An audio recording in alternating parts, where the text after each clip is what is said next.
Boa tarde a todos.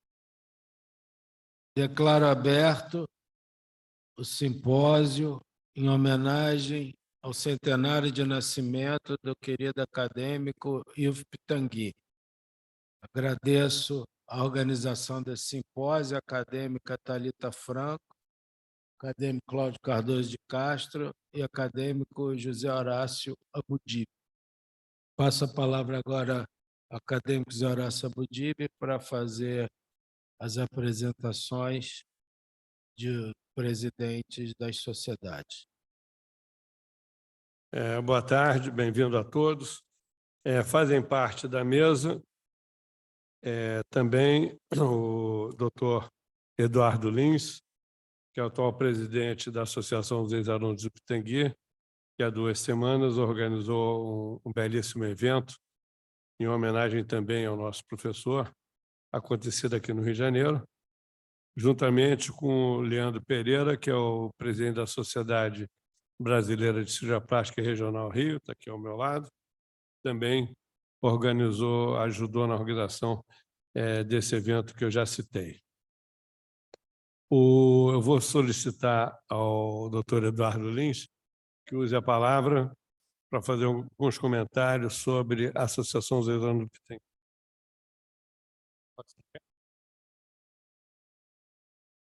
Boa tarde a todos. Boa tarde. Gostaria de agradecer pela oportunidade.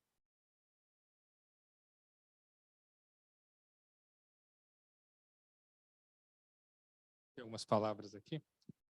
Agradecendo, então, imensamente estar aqui nesta casa, referência nacional da medicina, instituição esta quase bicentenária. Gostaria de agradecer ao excelentíssimo senhor presidente, professor, Dr. Francisco Sampaio, senhores acadêmicos, professora Thalita Franca, professor José Horácio Abudib, professor Cláudio Cardoso de Castro e demais colegas presentes. Associação dos Ex-Alunos do Professor Pitangui, fundada no ano de 1974, hoje representa o legado deixado pelo nosso saudoso professor, que sempre contribuiu de forma expressiva para engrandecer e internacionalizar a medicina brasileira. Conhecido e reconhecido por sua generosidade em ensinar, sempre baseado em princípios éticos, científicos e humanitários. O momento, no entanto, é de grande agradecimento para todos aqueles que admiravam este, que foi, sem dúvida, um dos grandes personagens da cirurgia plástica mundial. Como atual presidente da ESP, tive a oportunidade de estar com ele muito frequentemente, que sempre queria saber tudo em detalhes. Mostrou-nos com o tempo que era muito mais que um médico, era também um profundo conhecedor da alma humana. O seu exemplo de entusiasmo, altruísmo e fraternidade estarão sempre presentes em nossas mentes e corações. O professor, como era carinhosamente chamado por todos os alunos, será eterno para nós. Muito obrigado. Muito obrigado, doutor Eduardo Lins, presidente da Associação de Ex-Alunos do acadêmico professor Ivo Pitangui. Convido agora a senhora Gisela Pitangui para falar algumas palavras em nome da família.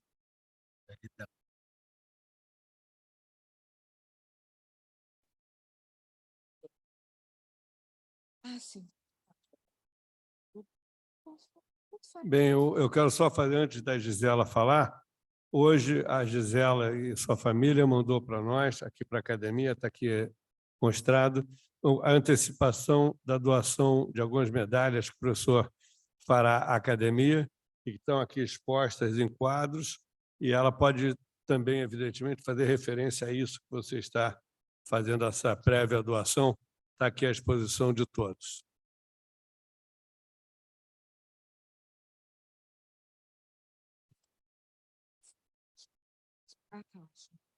Tá. Quero agradecer ao presidente da Academia Nacional de Medicina, Dr. Francisco Sampaio, aos acadêmicos Thalita Franco, Cláudio Cardoso de Castro e José Horácio Abudib, pela organização deste evento em homenagem ao centenário de meu pai, Ivo Pitangui. Estamos hoje, eu e meus irmãos Ivo, Elcio e Bernardo, fazendo nesta ocasião a doação de uma parte do acervo de nosso pai à Academia Nacional de Medicina.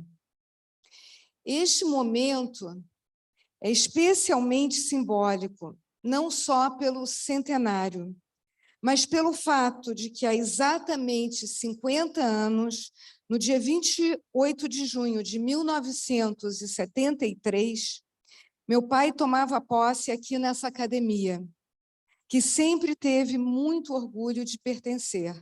Muito obrigada. Muito obrigado, Gisela. Quero agradecer também a Gisela, que na gestão 2015-2017, quando eu fui presidente a primeira vez, nós instituímos uma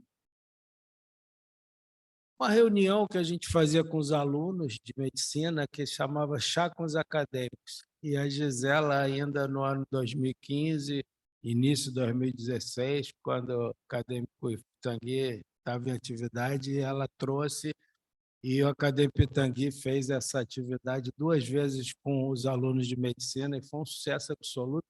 Eu, na realidade, nunca tinha visto tantos flashes dos alunos tirando foto com ele numa alegria enorme. Nós temos isso aqui em vídeo, temos também na reportagem dessas 2 sessões, e foi realmente uma coisa memorável, e ele visitando a academia com os alunos de medicina, mostrando os painéis, etc. E acho que foi das últimas atividades do nosso querido Pitangui aqui na academia.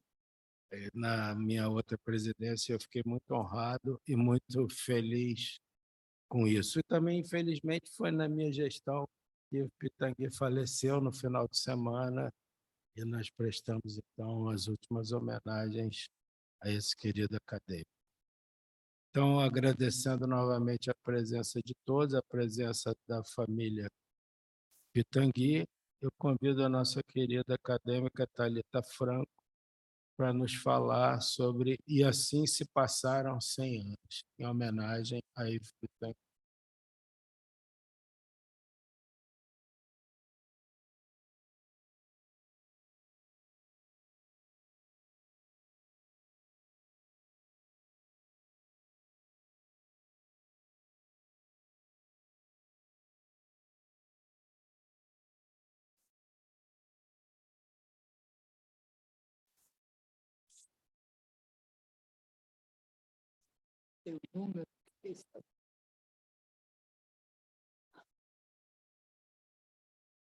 Boa tarde a todos. Nós temos vivido esses últimos 15 dias com a aura do professor Pitangui em torno de nós, e hoje ainda recebemos mais uma vez uma oferta tão maravilhosa que a Gisela trouxe, com as medalhas, diploma, entre os muitos que ele recebeu, mas que agora vão enfeitar e honrar aqui a nossa academia. A história do professor Pitangui é do conhecimento de todos. Mas o que nós estamos comemorando esse ano é que passaram-se 100 anos, um século, 5 gerações. Humanos gostam de símbolos, parecem explicar ou garantir algo em nossa vida tão instável. Antigamente, cada geração durava séculos. Não acontecia nada. As famílias, as tradições se repetiam, nada de novo. A continuidade era a norma e era desejável. A partir do século XIX, o tempo de cada geração foi encurtando, e hoje, em cerca de 20 anos, tudo muda. Cada geração dura o tempo que duram seus mitos. O homem comum, que vive durante o período, será marcado indelevelmente pelas grandes personalidades que o diferenciaram. O homem comum precisa do mito. Através dele se sente importante, pulsa em conjunto e se percebe vivo. Materializa em si o espírito da lenda, torna-se grande através do grande. No Brasil, temos algumas lendas. Ivo Pitangui é uma delas. A cirurgia plástica teve seu início como verdadeira especialidade nas primeiras décadas do século XX, não era vista com bons olhos pelos cirurgiões gerais, que a vinculavam sempre à estética, minimizando sua importância. Naquele momento, 2 fatores foram decisivos para a sua aceitação. A Primeira Guerra, chamada de a Grande Guerra, ou a pior das guerras, porque a medicina já evoluíra o suficiente para salvar a vida, mas ainda precisava restituir um aspecto minimamente aceitável para os mutilados. E a participação das mulheres, como pacientes corajosas e animadas da cirurgia estética. No Brasil, quando Pitangui voltou de seu périplo pelos Estados Unidos com Longueuil e Converse, pela França com Iselando, Fourmantel, Mouly e Tessier, e na Inglaterra com Gilles, Mackindu e Kilner, a recepção no meio médico foi um tanto enciumada.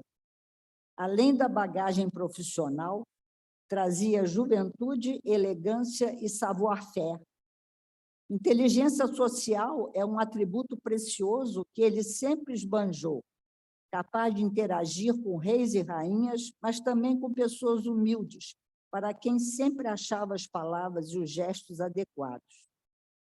O atendimento aos queimados do Circo de Niterói, em 1961, abriu a comunicação com a mídia, algo que não era muito comum na época, e ele soube usar com sabedoria, inclusive depois em relação a procedimentos estéticos. Isso provocou críticas de várias procedências. Mas como criticar a divulgação quando ela é feita pelos próprios pacientes? Ainda que já houvesse alguns bons cirurgiões plásticos no país, foi Pitangui quem garantiu o status da especialidade com seu nome diferente, fácil de pronunciar em qualquer língua e sua personalidade avassaladora. Algumas pessoas já nascem eternas. Seu espaço vital é maior do que o dos outros, que se estende em várias dimensões espaciais e temporais, influenciando o seu ambiente e a vida dos que estabelecem contato. Mas esta influência é sempre diversa, porque se faz sob indivíduos diferentes.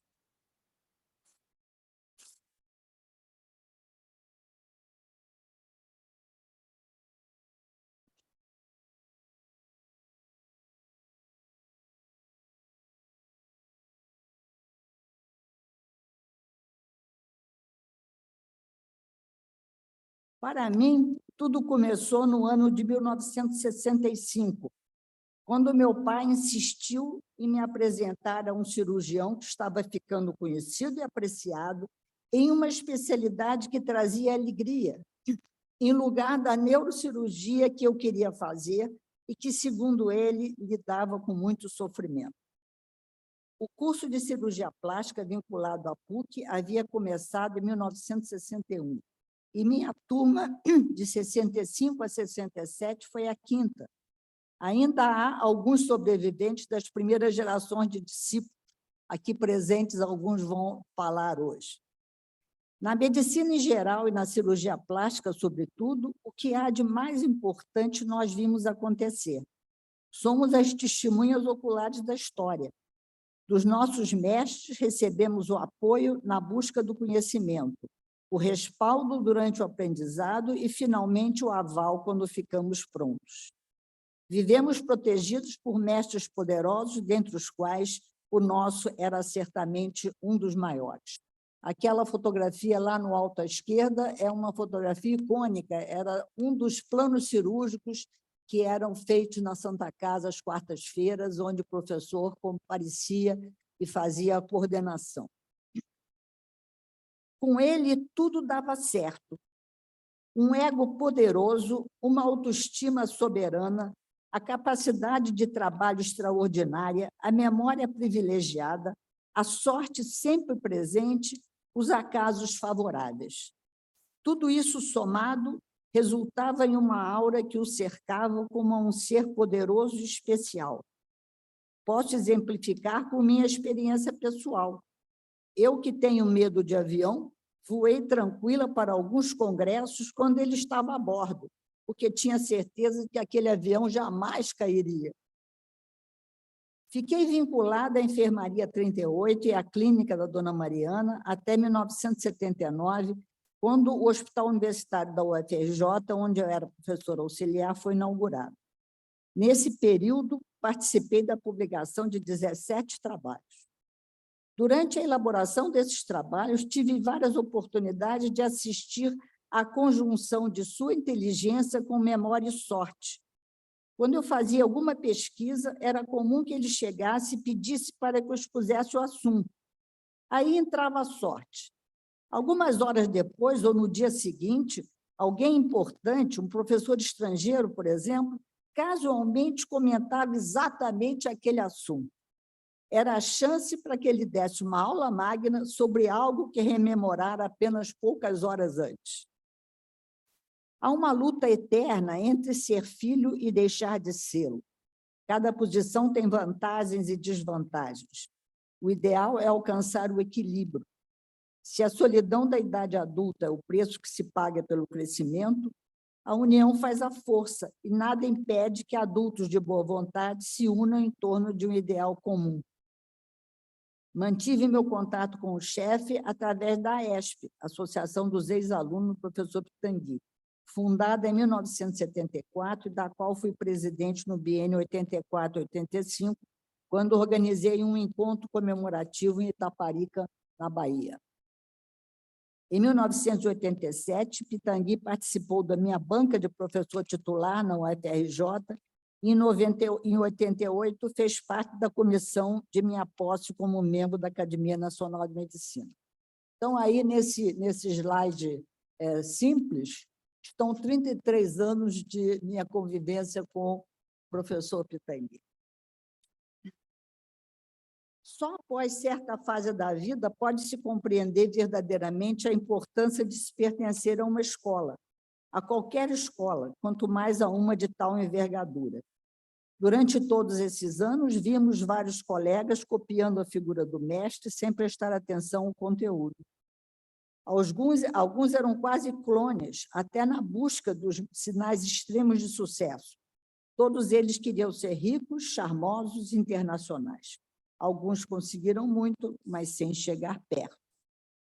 Pois, entre tantos que limitaram a figura, apenas poucos perceberam que o sucesso dependia de muitas outras coisas, bem mais sutis, profundas e importantes.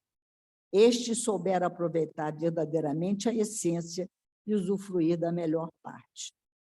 O que distingue uma pessoa da outra e os mestres dos que não são é o brilho da alma, que funciona como luz que atrai a mariposa. Aos que se banham nessa luz, torna-se necessária a sabedoria para manter a devida distância, nem muito perto para não queimar-se na chama, nem muito longe para que não se perca o calor. A luz do mestre deve ser apenas o guia para que cada um encontre seu próprio caminho e seu próprio fim. Tudo faz sentido numa perspectiva histórica e tudo se reflete em tudo, em cada um de nós. Mesmo o mais modesto dos seres deixa sua marca no caminho onde passou. Nossa história pessoal, a do país, a do mundo, se inscrevem umas nas outras. Nos acostumamos a estabelecer metas, marcos, prazos e a viver em função deles, deixando de viver o entretanto, que é o que realmente importa. A vida é o entretanto, as pequenas coisas que fazemos enquanto esperamos as grandes que às vezes nunca chegam. Mestre Pitangui foi o mago do entretanto, do aqui e agora. Viveu intensamente o grande e o pequeno. Uma conferência magna, uma cirurgia inovadora, o prazer de uma refeição especial, o contato íntimo com os animais de que tanto gostava, as surpresas encontradas nas inúmeras viagens, tudo lhe trazia o mesmo encantamento. E tinha impulsos lúdicos. No encontro da ESP em Itaparica, em 1985, pegou a bicicleta de um funcionário e saiu pedalando alegremente pelo cais, enquanto esperávamos a barca, para espanto dos médicos estrangeiros. Era uma pessoa desdobrável. Tinha facetas que ora se mostravam, ora se escondiam, e mesmo sendo muitas, se equilibravam sem privilegiar nenhuma delas. Acho que foi uma pessoa intrinsecamente feliz, e era forte. Vários problemas de saúde, alguns bem graves, não conseguiram derrubá-lo. Deixou muita saudade, mas é uma saudade alegre, porque não há tristeza quando se recorda quem viveu muito e intensamente, que fez diferença em seu tempo de vida, que deixou um legado original e importante e que está inscrito para sempre na história da medicina. Quando o chefe fez 90 anos, pensei muito em como estaria se sentindo.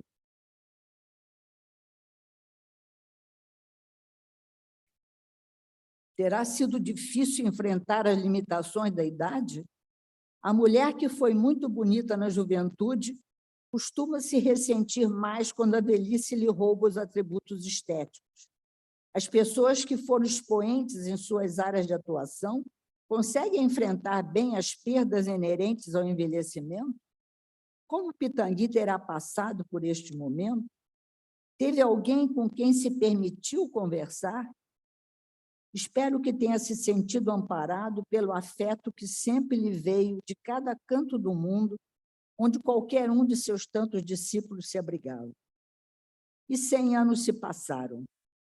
Quando Pitangui nasceu, a cirurgia plástica também estava nascendo. Ao se retirar do mundo, parece que levou com ele a leveza da especialidade. Se agora dispomos de novidades tecnológicas impensáveis há um século, enfrentamos dificuldades também impensáveis na competição desenfreada com alienígenas de várias procedências, nas indefinições éticas, no futuro das profissões e do próprio planeta. A Escola Pitangui continua a exercer seu papel dentro de suas possibilidades face à grande ausência. Sobreviverá na dependência do mérito de seus integrantes e quanto maior o número, mais difícil a qualidade. Ainda que 2 vezes imortal, mestre Pitangui foi forçado, por parâmetros biológicos, a levar sua manifestação física para outras dimensões, mas deixou a chama que ainda ilumina seus descendentes. De seus alunos e dos alunos de seus alunos dependerá a persistência de seu brilho. Quanto maior o discípulo, maior a glória do mestre. A arte do cirurgião plástico é efêmera, porque o que se cria de beleza dura apenas o tempo de uma vida. A ideia, porém, é eterna, se for transmitida eternamente. Tivemos muita sorte, mas estaremos sempre em dívida com o mestre. A cada um de nós compete, com as forças e o tempo que Deus nos conceder, carregar sua bandeira, sempre altiva e generosa, para que a luz que a criou não se extinga nunca. E assim também seremos eternos, uns através dos outros.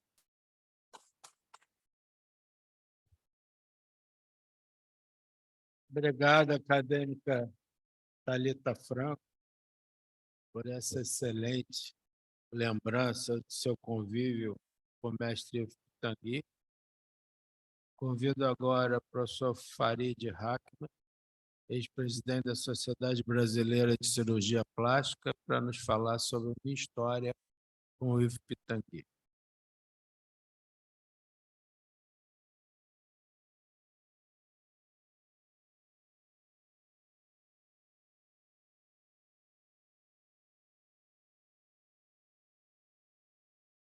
Bem, boa tarde para todos.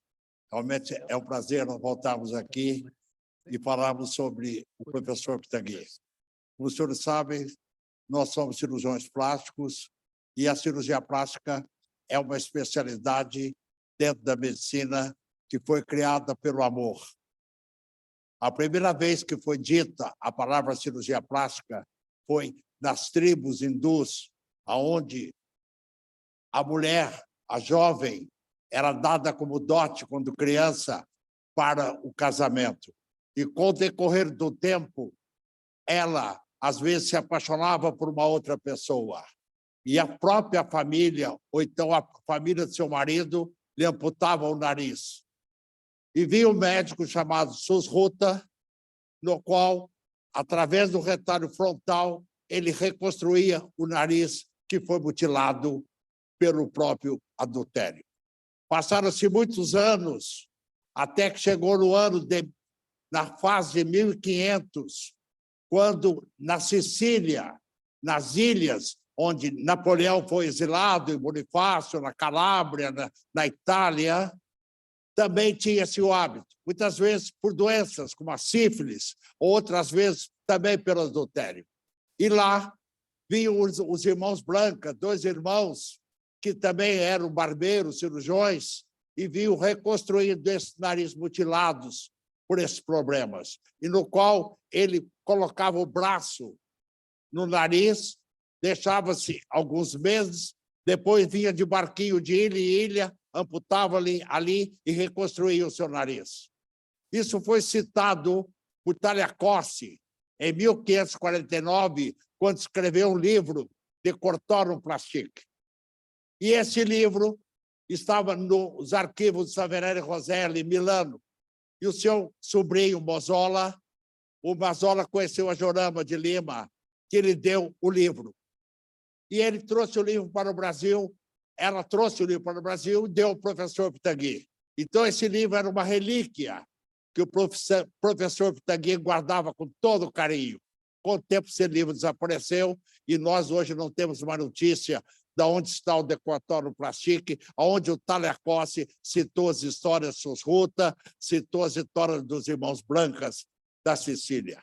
Muitos anos se passaram, o professor Pitangui viajou por várias partes do mundo, casou-se em 1955 com a Marilu Pitangui, emérita dama da Sociedade Carioca, filha do Faustino Nascimento, que já era embaixador e amigo de Getúlio Vargas, e já tinha ido para os Estados Unidos trabalhar com o Longrec, foi para a Europa trabalhar com a mão, com o Michelin, depois Londres, com Guinness, McDo e muitos outros.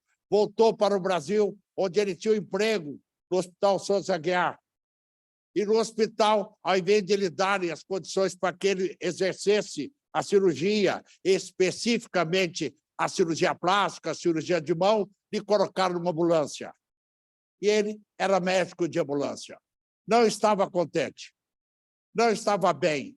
Trabalhava na Santa Casa, na 19ª, 8ª enfermaria do Serviço Professor Henrique de Góes, que era ortopedista, e fazia cirurgia de mão.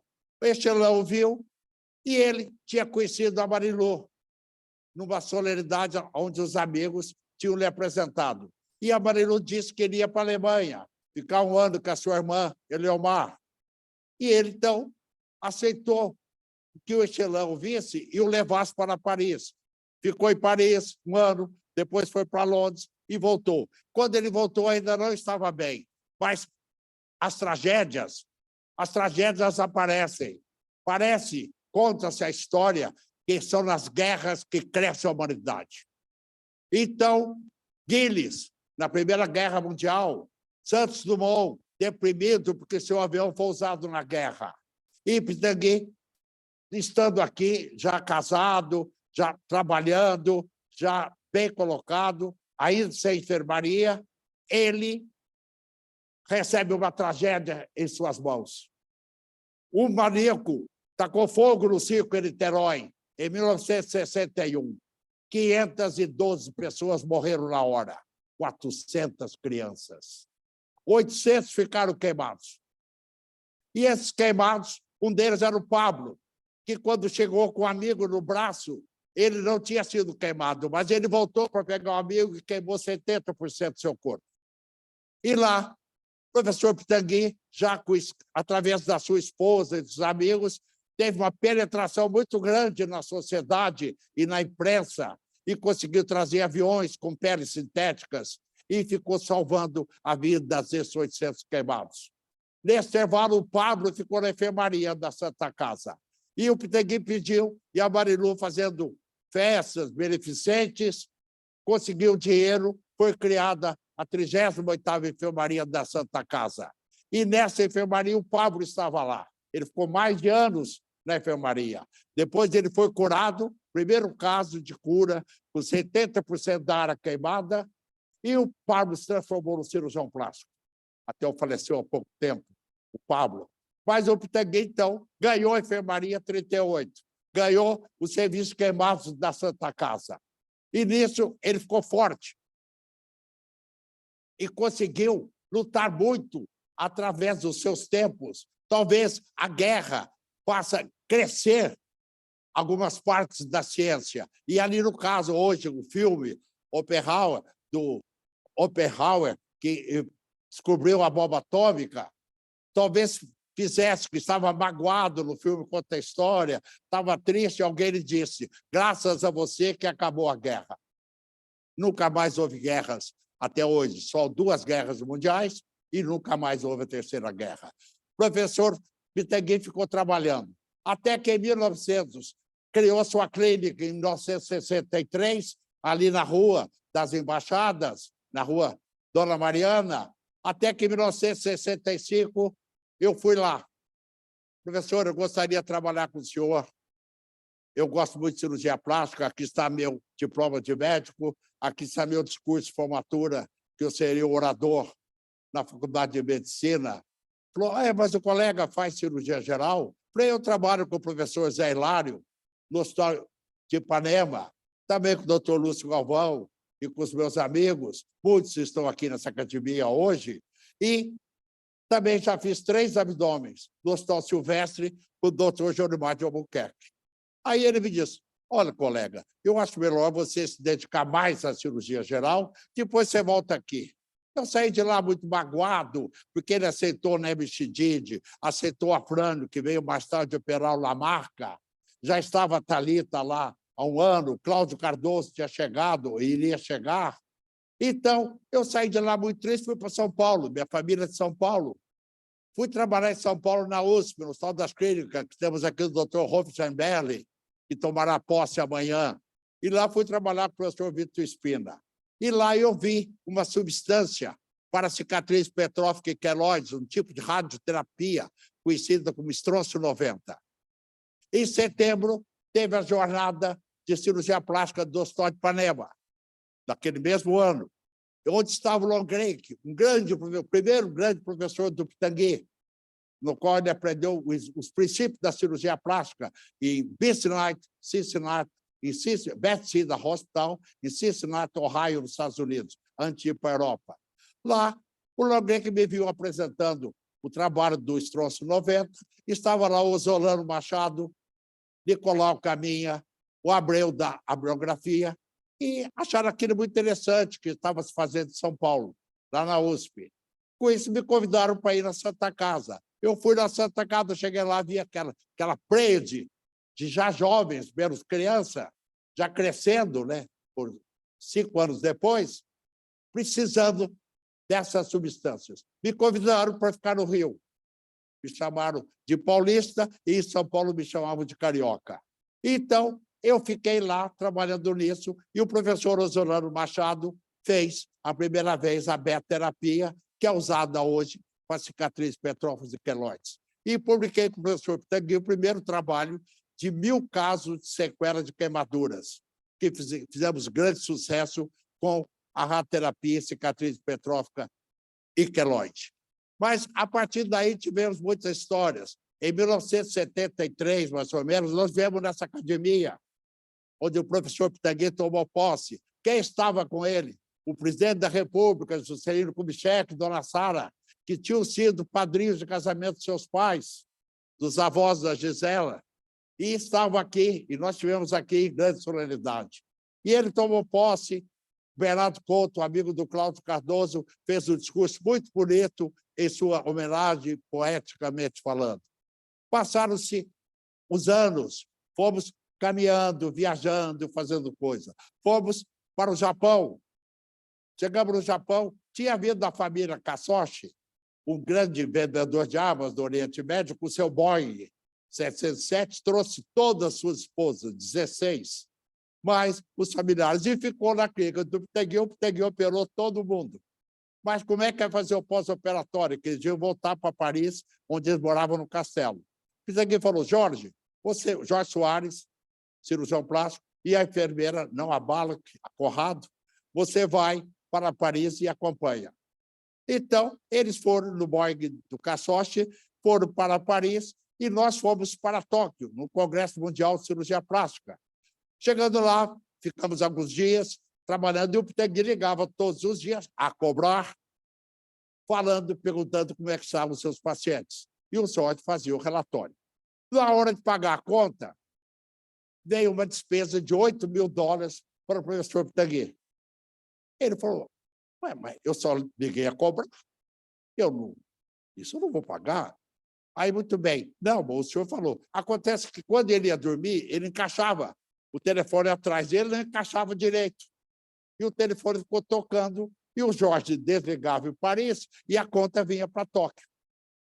Aí, Paris, você é muito inteligente, vai resolver isso para mim. Você é turco, vai lá resolver. Falei, deixa comigo, patrão, eu vou lá resolver. Chega lá, peguei o programa científico do Congresso, levei para o japonês, o diretor do Hilton, e falei para ele, olha aqui, professor Pitangui, fazendo uma conferência, 11 horas da manhã, em Yokohama, professor Pitangui, moderador da mesa de temas livres sobre reconstrução de mama. Como é que ele podia estar falando no telefone aí em Tóquio, se ele estava em Yokohama? Aí o japonês tirou os $8.000 e Pitangui ficou muito contente com essa história. Mas, nisso, nós continuávamos a nossa trajetória. Tínhamos feito as jornadas carioca, hoje vamos para 40, para 39 daqui a 15 dias. E sempre colocávamos as cirurgias ao vivo, que nós tínhamos aprendido em Miami com Baker Gordon, no qual o Pitangui operou em 1973 a primeira calciculótica, que era a cirurgia longa, de que não tinha ainda lipoaspiração.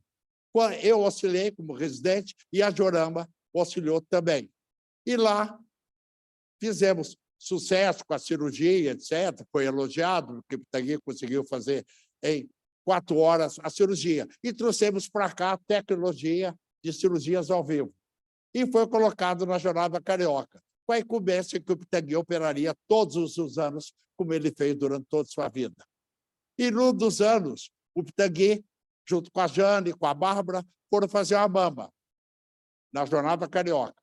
Fizeram a mama e o Malcolm ia fazer uma face do outro lado. Acontece que o avião não veio, o Malcolm não chegou, e eles já tinham descolado a face. Aí eu não sabia como fazer, foi feito no meu hospital. Eu falei, professor, a sua face está pronta. Sempre simpático, nunca dizia não, também nunca dizia sim. Aí ele foi e fez o lado da face e falou, doutor Farid Hakimi, o seu outro lado está pronto. E eu fui, fiz o outro lado. E mostrei durante vários anos, em vários congressos, sempre dizendo que a modéstia me impede de dizer qual lado que ficou melhor. Ele ria muito, ele dizia, você é pretensioso. E assim fizemos tantas coisas juntos, tantas histórias, passamos por essa vida, e até que ele tomou posse na Academia Brasileira de Letras, em 1993. Quando ele tomou posse na Academia, passamos ali, é aqui perto, a Academia Velha, tinha a estátua do Machado de Assis, e embaixo escrito. Ele falou, o que está escrito aí? Eu falei, professor, está escrito, essa é a glória que fica, eleva, honra e consola. Será meu lema de vida. Então, entramos, ele fez um discurso muito bonito, ele já morava, a clínica era ao lado da casa do Afonso Salinos, ali na rua Dona Mariana, que até hoje, e ele, hoje são outras coisas, e ali ele fez um discurso muito bonito, ele foi muito elogiado, e ele começou a escrever livros e mais livros, como É Bom Viver, como Cartas de um Jovem Cirurgião, como Arte da Beleza, É Boa Vida. Isso passaram-se anos, e ele foi criando, e nós fomos juntos, fazendo muita história por essa estrada da vida. Até que, um dia, eu já galgando a carreira política, presidente da Associação de Ex-Alunos do Pitangui, quando tivemos o entrevero problemático entre Rio e São Paulo, foi criada a Associação de Ex-Alunos do Pitangui, e quando, em 1978, 77, 78, eu fui convidado para ser o presidente dessa associação. Zé Carlos Zaia, não sei se ele está aí, Zé Carlos Zaia foi me convidar para ser, com Evaldo Bolívia, Edgar Alves Costa, presidente da associação. Fomos fazer o primeiro congresso da Associação de Ex-Alunos do Pitangui no Museu de Arte Moderna. A doutora Thalita mostrou várias fotografias do congresso de ex-alunos do Pitangui que ela fez no Mediterrâneo, fez Taparica. Então, com isso, organizávamos o Museu de Arte Moderna, onde era todo envidraçado. Quando, então... Zé Horácio, você me corta no final do meu tempo, aí, senão eu não paro de falar. Muito bem. Quando todo envidraçado, e fomos fazer a projeção. E quando ficou tudo muito claro, o Barroso era o fotógrafo, e quando a lente ninguém via nada, não é como uma sala com essa toda cortinada, lá não se enxergava essas coisas. Então, alguém falou, você, Farid, tem que botar cartolina preta para escurecer o vidro. Tá bom. A dona Marilu, já minha grande amiga, trabalhando com o Manuel Agueda Filho, que tinha vindo da Revolução dos Escravos, de 25 de agosto, pegamos as poltronas estufadas do restaurante Nino, no MAN, fizemos tudo organizado, mas não conseguimos ver os slides, que naquele tempo era Kodalite. Então, compramos a cartolina. E lá tinha uma moça bonita, americana brasileira, que era a curadora do Pitangui, que era o presidente. Ela falou, ninguém pode descaracterizar o MAN. O MAN é intocável. Dona Marilu falou com ela ficou meio assim, mas não deixou botar cartolina. Eu falei, mas aqui tem o Sérgio Lessa, que é muito bonito, jovem, presidente, muito conquistador. Desculpa, Sérgio, não sei se ele está aí. Aí, você vai lá, Sérgio, e dá uma cantada nessa americaninha para ver se ela deixa pregar cartolina. E o Sérgio Lessa foi lá, conquistou, pregamos cartolina, e tivemos, a semana passada, a Gisele e eu, no Copacabana Palace, onde o Sérgio Lessa, 40 anos, tantos anos depois, casado com ela até hoje e com 2 filhos, provando que a cirurgia plástica é a especialidade do amor. Eu casei também com uma secretária daquele tempo, tive 3 filhos com ela, e a Flora também ajudou, foi nossa secretária de muitos de vocês, Thaís, Horácio, Cláudio, e a Thalita, etc., durante 40 anos, que agora se aposentou. Mas nisso tudo, faltava o fechamento dessa história. Não a morte, não o prenúncio da morte, 2 minutos, não o prenúncio da morte, mas sim o que faltava. Um amigo nosso virou e falou, Farid, convido o Pitangui para ser o tema de uma escola de samba. Eu não tenho coragem. Falou, você tem, sim, você é cara de pau, vai lá. Aí eu fui e falei com o Pitangui, ele adorou. Fui caprichoso de Pilares.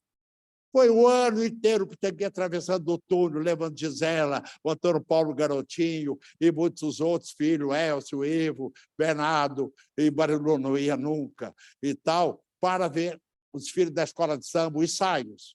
E ali foi preparado. E eu já era presidente da Sociedade Brasileira de Cirurgia Plástica Nacional. Trouxe mais de 100 médicos para desfilar, Gisela desfilou, e para ir para os camarotes. E lá, o professor Pitangui, vestido todo de branco, como convém ao médico, no alto do porte-estandarte da escola de samba, falou, viver traz a eternidade. Viver é eterno. O amor não pode acabar. É bom viver. A luz do céu conduz o seu bisturi e a caprichosos canta o mestre Pitangui. E eu saúdo vocês, porque onde termina a vida, a eternidade principia. E todos nós estaremos lá. Muito obrigado.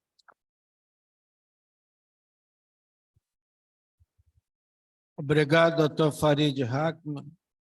Convido agora o doutor Valnei Pitombo, vice-presidente da Sociedade Brasileira de Cirurgia Plástica, para nos falar sobre uma viagem através da grandeza de uma vida.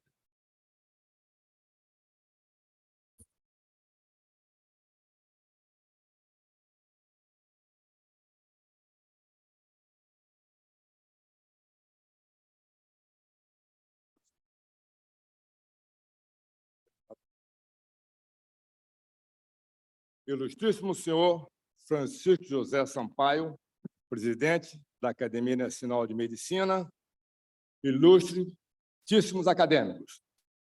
Quando recebi o convite do querido amigo e acadêmico José Horácio Abudib para participar da sua homenagem ao professor, senti-me profundamente honrado e envolvido de uma imensa alegria, porque aprendi com o professor não somente os ensinamentos médicos cirúrgicos, mas também a preciosa filosofia da arte de viver. O grande pensador francês Pascal dizia que, se o nariz de Cleópatra fosse mais curto, esse fato teria mudado toda a face da Terra. Nós conhecemos a história do romance de César com Cleópatra. César realmente não se apaixonou por Cleópatra a ponto de mudar para o Egito e levar a civilização romana, que dominava o mundo, para outra parte do hemisfério, e com ele, nós até hoje, a nossa civilização. Mas esse fato que o filósofo, na verdade, queria dizer que os pequenos e corriqueiros acontecimentos, a princípio sem importância, podem mudar totalmente a marcha dos acontecimentos e o rumo da história de nossas vidas. A história que eu vou contar agora é um desses exemplos. Eu nasci na Bahia, onde passei toda a minha adolescência. Meu pai é educador, homem de letras, professor e grande amante da literatura, e minha mãe também professora. Faziam do ambiente da nossa casa um constante ponto de encontro de intelectuais. Eu cresci nesse intenso convívio com as artes, que despertou em mim, na época, o desejo de ser diplomata. Talvez porque acreditasse que, assim, poderia ter a oportunidade de conhecer o mundo e suas diferentes culturas, das quais eu tanto ouvia falar durante aquelas reuniões em casa. Foi aí, então, que meus pais marcaram uma viagem para o Rio de Janeiro e me levariam junto para conhecer a tão famosa cidade maravilhosa, como presente de aniversário de 12 anos, eu tinha naquela época.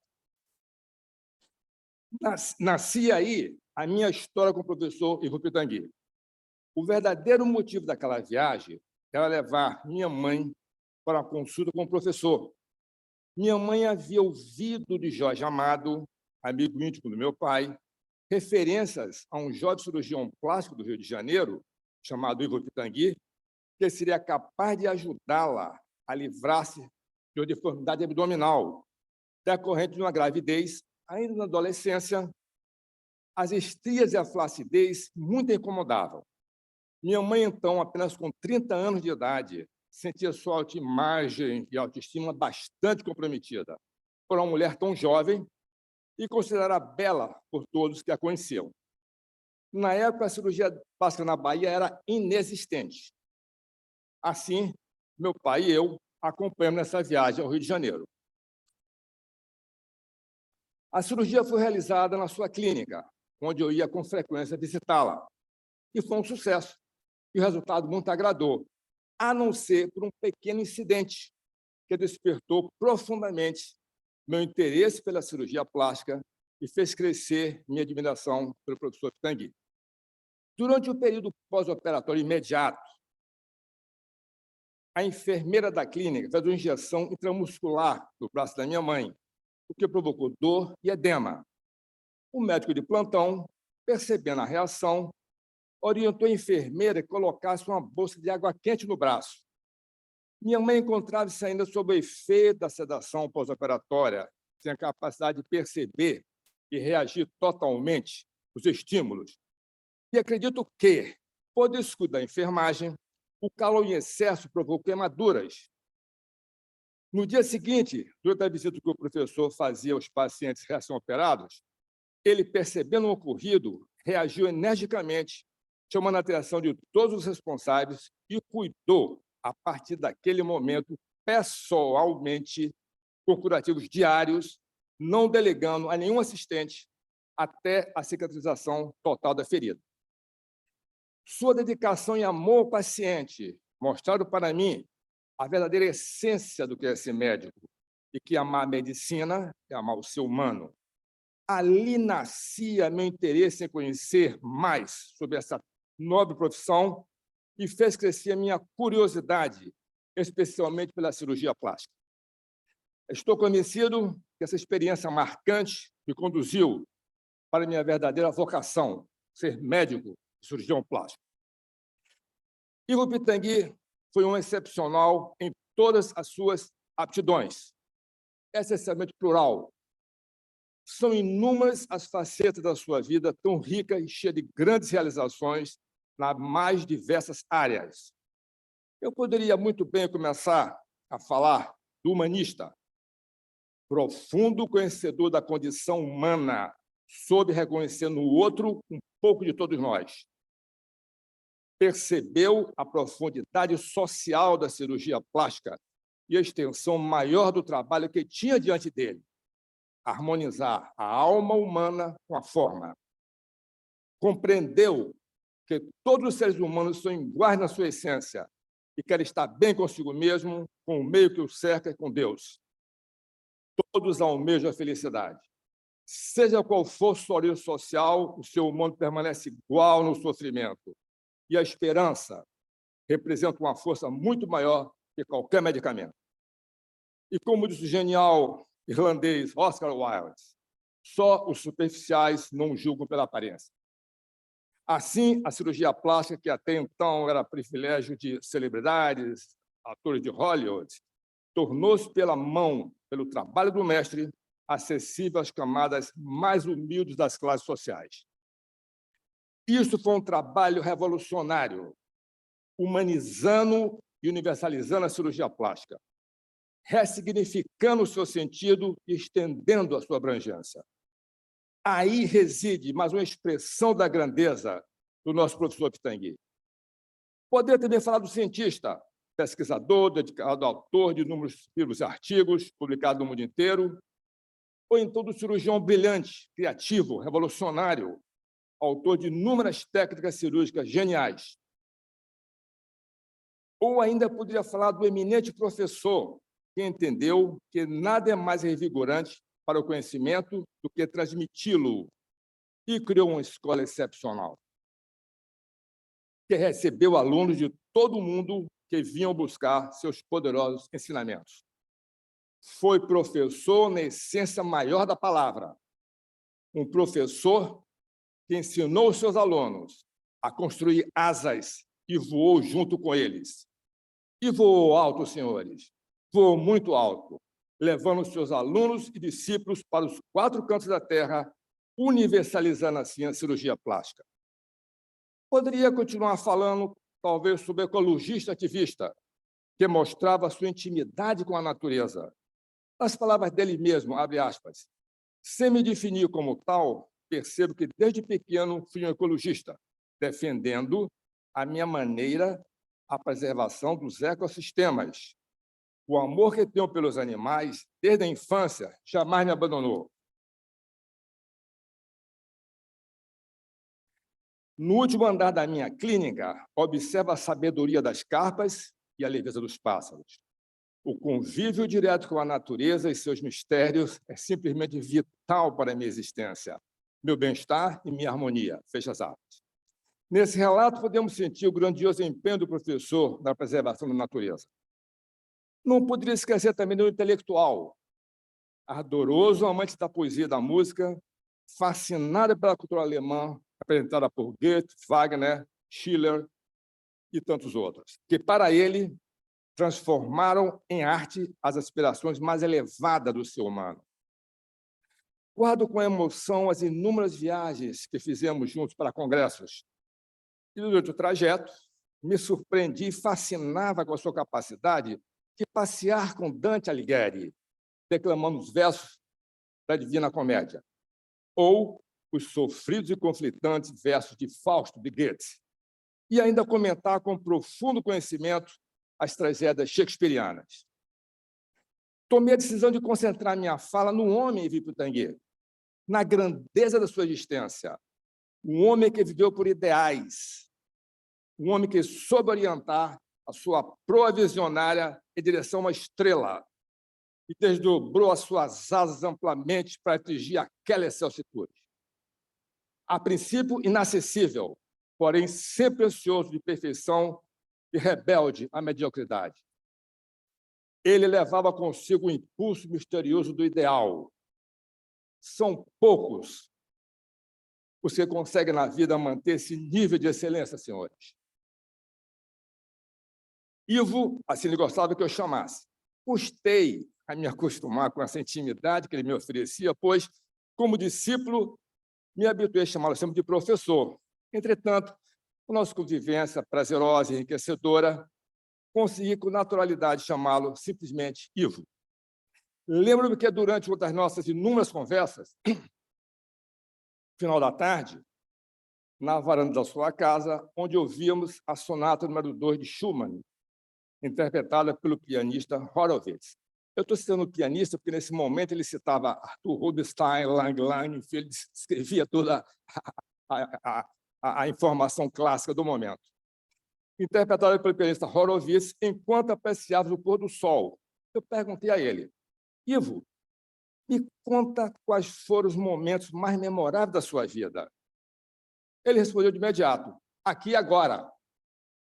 Eu sorri, imaginando tratar-se de uma brincadeira, e respondi: o momento é agradável, estamos ouvindo boa música, boa companhia, mas já fizemos isso algumas outras vezes. E ele respondeu: o momento mais importante é sempre o presente. O passado fica somente na lembrança e o futuro é um mistério. Cada segundo é uma parte de nossa vida e não deve ser desperdiçado. Aprenda a esticar o tempo. O momento mais importante é o aqui e agora. E aí citou Baudelaire. Os minutos fogazão mortal são gangas, que não se pode abandonar sem delas extrair o ouro. Eu achei belo esse poema, Baudelaire. O francês ele traduziu. Eu disse: professor, eu vou anotar, eu vou aqui no meu iPhone, abrir o bloco de notas, achei bonito. Mas o que é gangas? Ele disse: gangas é uma mistura, como se fosse um garimpeiro, não é? Você tem aquela mistura, o garimpa e extrai o ouro, o diamante. Então, os minutos você extrai os melhores do momento. Eu disse: tá, então eu vou botar aqui, os minutos são misturas. Disse: não, de maneira alguma. Bota gangas. Você quer corrigir Baudelaire? Disse: não, bota gangas. Vou ter que lembrar o que é isso. Ilustres acadêmicos, sabemos que muitos nascem, mas poucos vivem. Ivo, com sabedoria, soube harmonizar sua vida, dedicando-se intensamente às cirurgias, aulas, conferências, sem abrir mão totalmente dos seus outros interesses, principalmente do prazer de viver, procurando, quem sabe, a arte mais difícil, a arte de viver, que, como ele sempre dizia, nunca se aprende inteiramente, mas se aprendiz de um bom caminho. Naquela tarde, a alegria de viver e valorizar cada momento, por mais simples que seja, foi uma grande lição para mim. Ivo amava a vida com intensa emoção em todas as suas manifestações, seja o êxtase diante do crepúsculo, o seu santuário ecológico em Angra dos Reis, ou seja no centro cirúrgico. A sua percepção de beleza da vida era tão intensa e abrangente que ele era capaz de sonhar observando a aurora e vibrar com a tempestade. Ele mesmo dizia: sou amigo da ordem, da precisão, do detalhe, mas deixo-me igualmente perturbar pela imponderabilidade dos sonhos, ao qual sou capaz de me entregar, vivendo com alegria à procura do sentido da vida. Senhores acadêmicos, o gênio afasta-se das convenções e vê as coisas em si mesmas. Isso era Ivo. Para ele, a vida é, com todas as suas imperfeições, uma sessão ofuscante e dionisíaca. A poucos é dado essa inquietude de perseguir algum sonho, venerando filósofos, artistas, pensadores que fundiram suas visões do ser e da eternidade, voando para além do real, onde eu acredito reside a beleza genuína. Gênios, como o professor Pitangui, cuja imaginação se povoa de ideais e cujo sentimento polariza sua inteira personalidade em direção a esses ideais, formam uma raça da humanidade à parte, são idealistas. E o que é o ideal? O ideal é o impulso do espírito no sentido da perfeição. A importância social do homem está na duração das suas obras. A imortalidade é um privilégio dos que fazem com que suas obras sobrevivam ao tempo. as instituições mais prestigiosas do mundo, como esta casa, Academia Nacional de Medicina, Academia Brasileira de Letras, Pen Club, Legião d'Honneur, concederam o título de imortal ao professor Pitangui. Mas essa imortalidade está sendo reafirmada e está viva, presente na mente de cada estudante ou residente de medicina que deseja se especializar em cirurgia plástica. Viva e confiante no sentimento de cada paciente insatisfeito com a sua aparência e que procura a cirurgia com o desejo de harmonizar a alma e corpo. Irradiante e cristalizada no coração de todos nós que tivemos o privilégio de conviver e aprender com esse magnífico ser humano que soube viver a vida com grandeza. Muito obrigado. Obrigado, doutor Volney Pitombo, por essa eloquente apresentação do nosso querido Ivo Pitangui. Nós temos alguns minutos ainda nessa primeira parte para discussão e comentários. Pergunto se algum acadêmico quer fazer uso da palavra. Thalita, para falar. Acadêmico Novelino quer fazer uso da palavra agora? Na sessão, então, pode ser. Acadêmico Zé Horácio Budib. Bem, nós estamos, então, na metade da exposição e me faltou, para quem não sabe, alguns comentários sobre os palestrantes. Quando me foi dada essa missão de organizar essa homenagem ao professor Pitangui, eu tinha que escolher entre os inúmeros cirurgiões plásticos brasileiros de renome, de qualidade, de brilhantismo, aqueles que o Pitangui realmente gostava. Então, quem vocês vão assistir hoje, já assistiram e vão continuar assistindo, são cirurgiões que não só foram e continuarão brilhantes na sua performance técnica, científica, moral, pessoal, como eram pessoas todas que o Pitangui gostava muito. Cada um dentro das suas características, como vocês acabaram de ver. Quando eu fui organizar, falaram, dá um título de palestra para cada um. Eu falei, não precisa. Cada um vai fazer do seu jeito, como vocês estão vendo. Cada um expressou a mesma coisa. Eu falei, o que é? Homenagem ao professor Pitangui. Pronto. Foi a única orientação. E cada um dá ao seu lado a sua forma de ver e a sua forma de ser, ao se referir a esse nosso grande professor, um homem absolutamente único. Quem o conheceu sabe o quão único ele era e que vai continuar dentro dos nossos corações, dos nossos conhecimentos e da única coisa eterna, das poucas coisas eternas que eu conheço, que é a transmissão do conhecimento. Isso vai perdurar por séculos e séculos. Thalita, quer fazer algum comentário? Cláudio, quer fazer algum comentário? Não? Põe.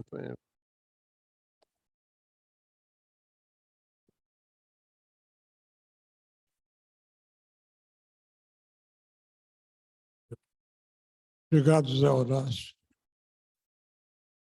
É uma honra estar aqui com nossos colegas confrades da academia. Falar de Ivo não é de fácil, ao mesmo tempo é difícil.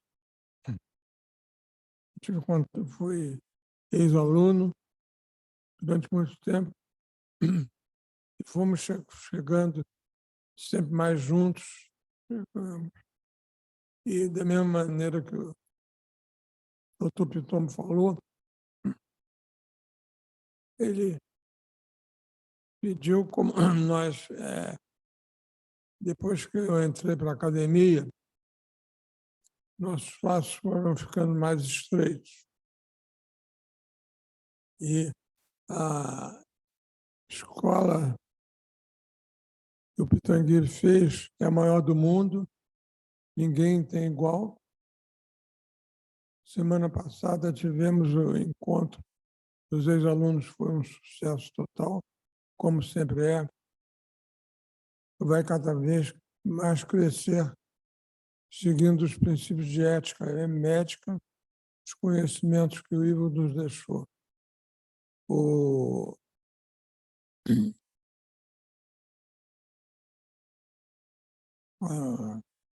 imortal sempre é. O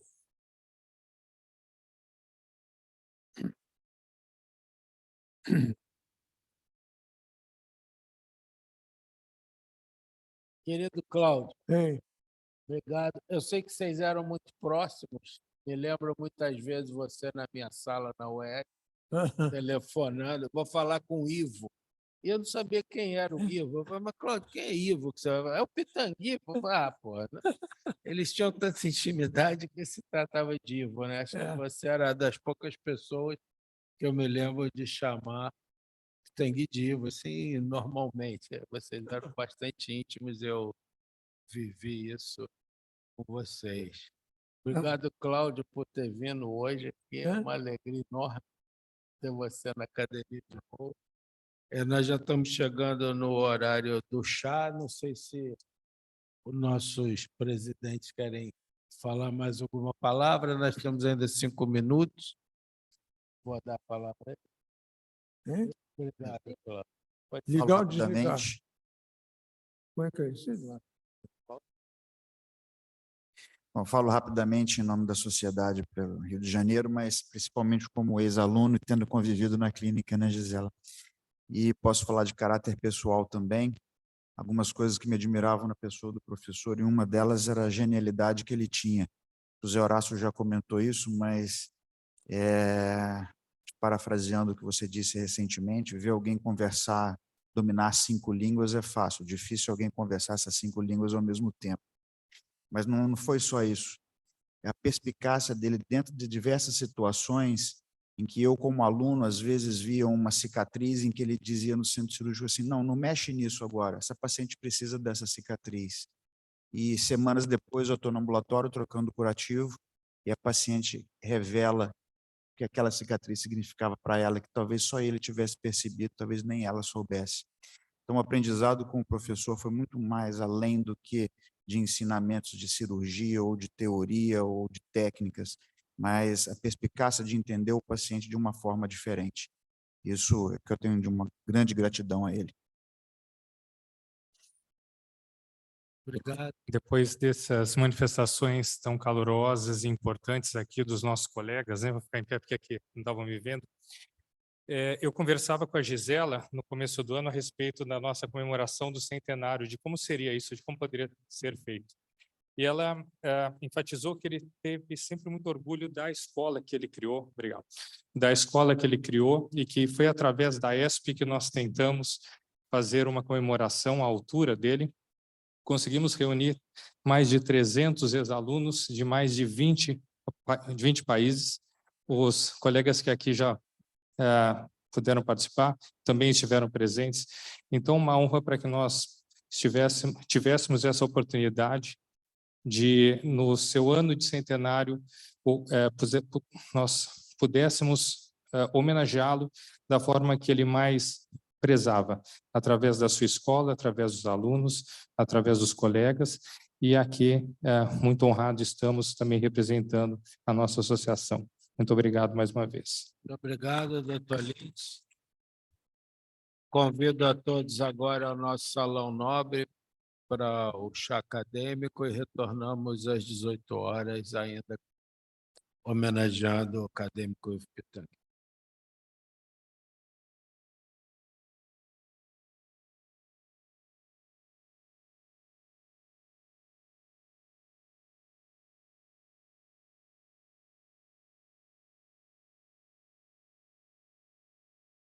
Gente,